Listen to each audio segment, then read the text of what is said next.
Just under a week after disclosures of illegal wiretapping by the SIA, the Judiciary is voicing concern about the illegal surveillance of citizens, saying the partial list of subjects revealed by the Prime Minister makes it clear that the SIA's activities went beyond the boundaries of criminal investigations.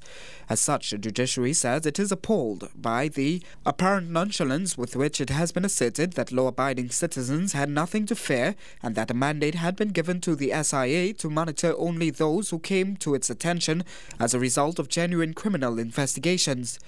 A direct reference to the explanation given by former Prime Minister Patrick Manning in the wake of the disclosures.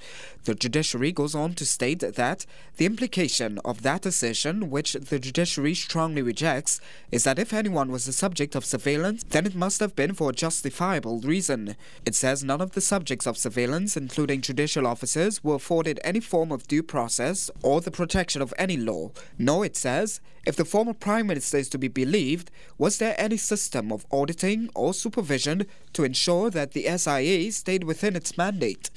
In the circumstances, it says, there can be no basis for the bold assertion, which is insulting and displays a shocking disregard for the rule of law.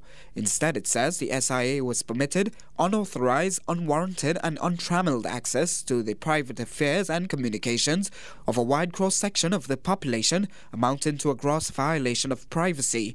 The Judiciary says one is forced to conclude that the only rational explanation for wiretapping was that it was done with the hope of acquiring negative personal information that might be used as leverage.